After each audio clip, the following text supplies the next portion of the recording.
Hey guys, today I'm doing an extreme rant on the Splinter. Or should I say the failure? Oh my goodness, this episode's very controversial and horrible. I will give you reasons why it's so controversial and horrible. This episode gave me Ebola from looking at it. Oh my goodness. How did SpongeBob even get a Splinter? I understand it's a cartoon and everything, but his name is SpongeBob. It just should have bounced off when he was getting it. You know, when he slipped on the ground and everything. The scene's really hard to explain. Actually, not too bad, but let me try. Basically, SpongeBob gets his spatula stuck on the ceiling. Then climbs up with a bunch of garbage to get it. I'm just calling it garbage because I don't know what else to call it. Or stuff, maybe. Who knows? Then some unreal physics happen when he falls to get it, when he lands on it, when his spatula lands on the sword. And then he slips in tartar sauce. Then he falls and gets the Splinter.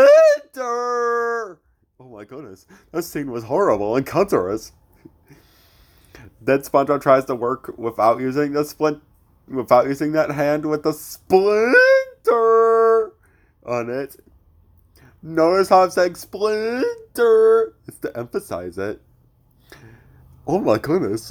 Who thought this episode was a good idea? Whoever did clearly was high. Anyways, let's continue. Then SpongeBob sticks the spatula in Squidward's eyes on accident. Then Squidward tries to tell Mr. Krabs that, or he wants to tell Mr. Krabs. And there's a scene of Squidward flushing his stuff down the toilet, and SpongeBob is basically trying to hide the Splinter. Then he calls Dr. Patrick, but then Patrick tries to look at it with a magnifying glass, and he also plays Doctor, which was great in Suds, aka my favorite episode when he played Doctor. But in this, it was cancerous and horrible.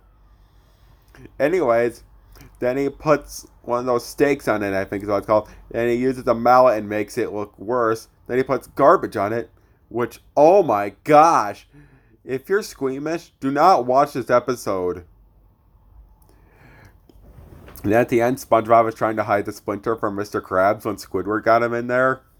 Then when Mr. Krabs sees the Splinter, he pulls it out and confetti comes out and a bunch of pus comes out. Then his hand is back to normal. Then at the end, Squidward learns that you can get paid for staying at home if you're getting hurt. So he basically hurt himself with the stupid cash register so he could stay home. And he was like, can I get promoted? Or like, can I get the worker compensation now?